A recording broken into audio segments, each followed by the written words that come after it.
Hello, good morning guys. Kasabong Luzon, Visayas, Mindanao. Nandito naman ako sa umaga na ito ngayon magbigay o sample ariba sa inyo. Magbigay o kunting tips sa kaalaman ko sa pag-alaga ko ng manok. Bago ko ipagpatuloy yan kasabong, magpasalamat muna ko sa inyong lahat, sa inyo, sa aking mga subscriber, sa aking followers, sa aking viewers. Thank you talaga sa inyong lahat sa pagbigay konting support sa aking channel, sa aking YouTube, Kalyaw Kasabong TV. Kasabong pala, ito ang sinasabi sa isa kaibigan ko magsasabong na tinawag niya o process niya sa white foot sear at saka high action black. Ito na siya. Ito na ang kulay lumalabas. Ang bilis lumalaki, di ba?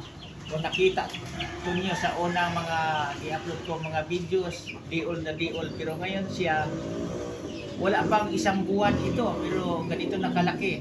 Yan lang ang sinasabi ko sa inyo nga mga baguhan pa lang, tinuturo ko sa inyo para makatipid tayo sa ating gastusin sa kurente. Ang ginagamit ko lang nito karton.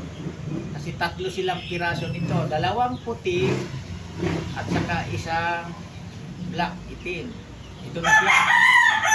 Ang pagpatunay ko sa inyo na ang bilis maglaki kahit di ko ginagamitan ng ilaw, kuryente. Basta sa tuwing gabi, iligpit natin, ilagay natin sa isang karton para ilalagay natin sa isang tabinga. Hindi siya mahanginan, hindi lalamigin. Yan lang pinakasekretong ginagawa ko sa totoong pag-alaga ng mga sisiw ko nga hindi ako namatayan basta-basta ko mga usapin lang sa lamig-lamig lang. Tandaan nyo to kay mga baguhan pa lang, pag nilalamig ang ating mga sisiw, doon papasok ang sinasabing bansot, mabagal maglaki at saka lalaki yung dito nila. Tawag dito yung balon-balunan, lalaki dito yung dito niya. Sa Bisaya pa post on dito sa pinaka baba dito sa kuitan, dito sa banda, lalaki yun. Yan ang totoo. Nasubok na ako niyan. Pero kung hindi nalamigan ang ating sisiw, ang bilis maglakihan yan, natiling, nalusog. Yan. Ito, pinakasample ko rin ko to sa inyo. Yan ang totoo.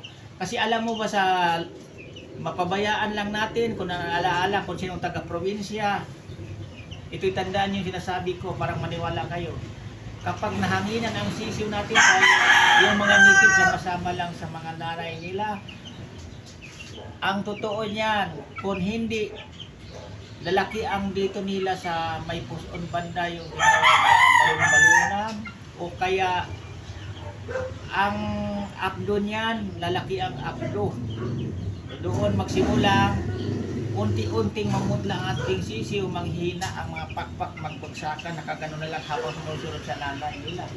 Hanggang sa may namamatay niyan. Ito sa mga nitip. Lalo na kung itong mga tiksas gagawin natin yon, napabayaan lang natin na malamigan, ang bilis magkamatayan ang ating mga sisiw. Doon tayo loging-logi sa pag-alaga natin.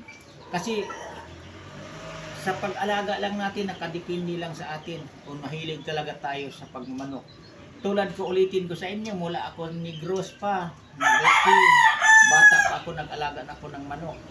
Kaya kabisado ko na ang lahat. Pag kilatis sa sarili kong palahi, ito di ko nga ito palahi, kasabong sa totoo lang, pero tiningnan ko lang ang mga diol doon sa kaibigan ko sa Cubao. Ang napili ko, tinuturo ko sa kanya, yan ang dalhin ko. Lalaki, dalawang puti at saka isang black itim. Lalo na kung sarili ko lang palahi, ito mapatunayan ko sa inyo mga baguhan pa lang. Di old pa lang, alam ko na kung alin maging lalaki, alin maging babae. Kasi yung iba dito sa puwit, tingnan nila, ako hindi na.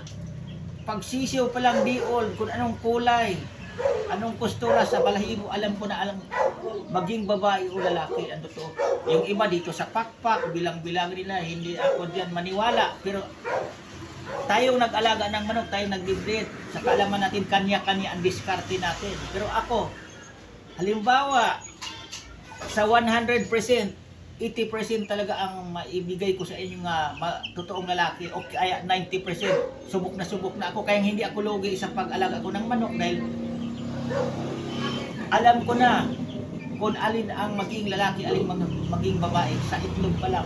Itanong na lang nyo sa nagmanok, sa mga malaking farm, sa mga alaga nila, mga handler nila, alam nila yan.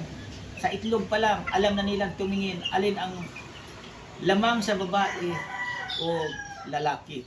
Pagtingin nila na ay pa lang sa itlog. Ako naman, ibigay ko sa inyo 80% sa pagtingin ko pa lang sa balahibo. Sa diol, alam ko na ang lalaki o babae. Hanggang dito muna ako kasabong. Bukas naman tayo uli. Maraming salamat uli sa inyo sa pagbigay support sa aking channel, sa aking YouTube Kalyaw Kasabong TV.